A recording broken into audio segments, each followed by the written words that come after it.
Selamat datang di pembelajaran online e-learning. Materi kita hari ini mengenai animalia. Kalian akan dipandu oleh saya, John Ferry Sinaga. Dalam pembelajaran ini dimohon adik-adik untuk mendengar secara saksama, karena di depan nanti kalian akan diberikan kuis mengenai materi ini. Oke. Jadi animalia itu adalah organisme yang mempunyai sel kompleks atau biasa disebut dengan organisme eukariotik yang multiseluler. Nah, kita coba cari dulu, kita lihat dulu ciri-ciri umumnya bagaimana. Jadi ciri-ciri dari animalia itu yang pertama dia multiseluler, yang artinya dia memiliki banyak sel. Kemudian yang kedua, animalia itu eukariotik, artinya memiliki membran inti sel. Yang ketiga, animalia itu memerlukan oksigen atau disebut aerob. Dan yang keempat, karena animalia itu bukan tumbuhan yang bisa menghasilkan makanannya sendiri, maka mereka atau animalia ini termasuk dalam heterotrof, artinya tidak dapat membuat makanan sendiri. Nah, karena tidak dapat membuat makanan sendiri, maka mereka mencari makanan. Nah, jenis-jenis makanannya itu dibagi menjadi 3. Yang pertama, karnivora, artinya dia memakan daging. Nanti itu disesuaikan sama ciri-ciri dari gigi, dari kuku dan sebagainya. Kemudian ada yang herbivora, itu yang memakan tumbuhan. Dan yang ketiga, yang memakan tumbuhan dan daging atau omnivora. Lanjut. Bila dilihat dari garis evolusi, jadi animalia itu dimulai dari organisme yang uniseluler, kemudian bergerak menuju multiseluler, lalu membuat lapisan diploblastik atau lapisan embrionik, 2 lapisan dari yaitu endoderm dan ektoderm. Kemudian 3 lapisan membran yaitu tripoblastik. Nah, yang dimulai dari uniseluler. Dari uniseluler itu dia dimulai dari protozoa. Para ahli berpendapat bahwa hewan berevolusi dari eukariota berflagel.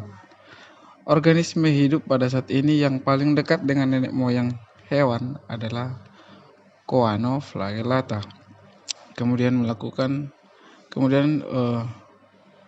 Choanoflagellata ini akan hidup berkoloni dan melakukan evolusi, kemudian membentuk satu organisme multiseluler.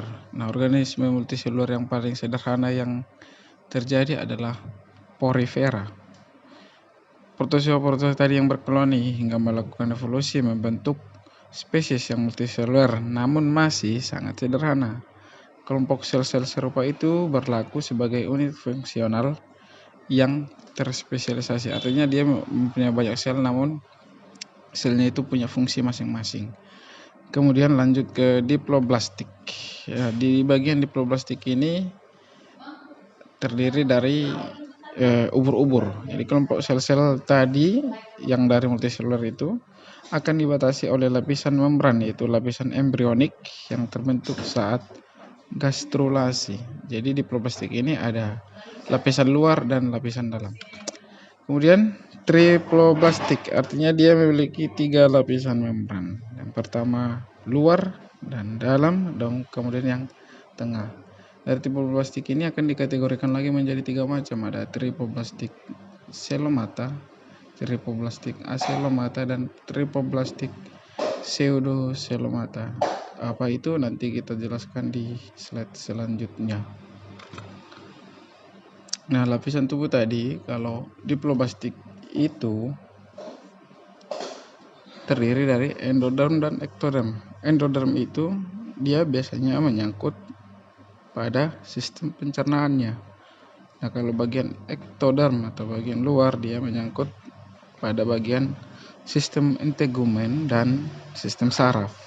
Nah, yang ketiga, triploblastik ini ada 3 macam. Ada luar, ada dalam, dan ada yang bagian tengah-tengahnya. Nah, bagian luar dan bagian dalamnya itu sama kayak endoderm dan ektoderm di diploblastik. Nah, kalau di mesoderm ini dia menyangkut mengenai sistem otot, sistem sirkulasi, sistem ekskresi, dan sistem reproduksi.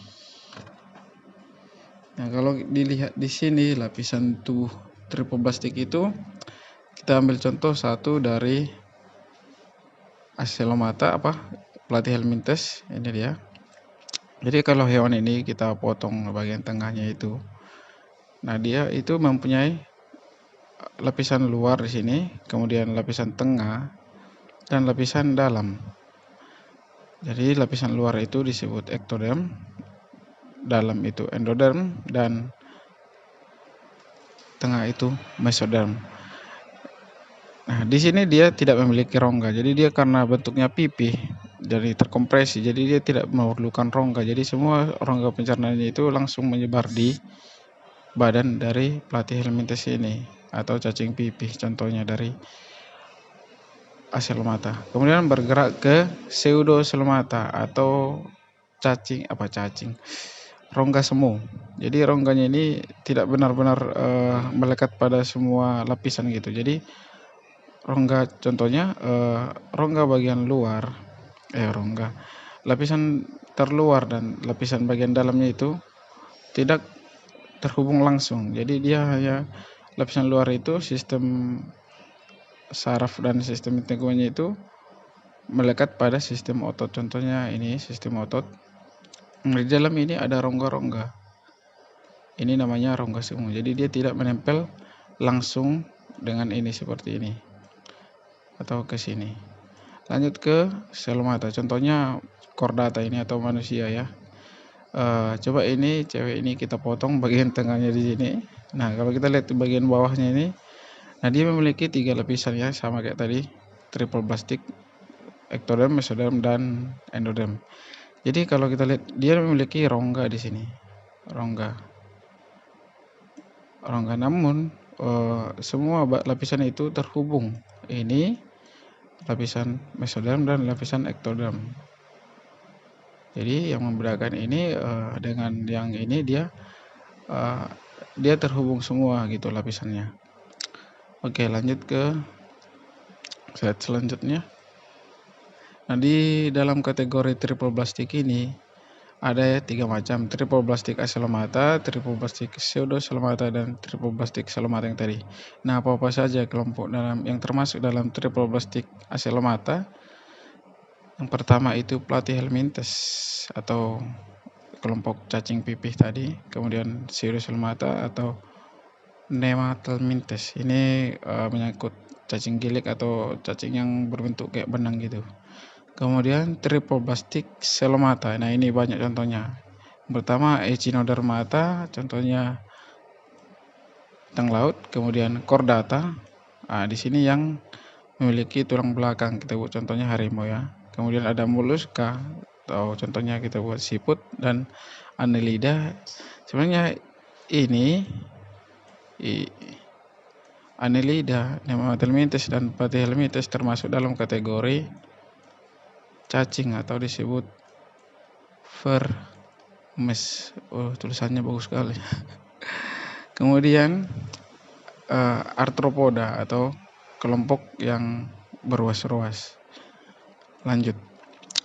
Nah, klasifikasi Animalia berdasarkan ada atau tidaknya tulang belakang dibedakan menjadi vertebrata yang terdiri dari Pisces, amfibi, reptilia, aves, dan mamalia. Selanjutnya invertebrata, dan contohnya adalah ini: Porifera, Coelenterata, Platyhelminthes, Nematelmintes, Annelida, Mollusca, Arthropoda, dan Echinodermata. Jadi ini semua tidak memiliki tulang belakang. Oke, cukup.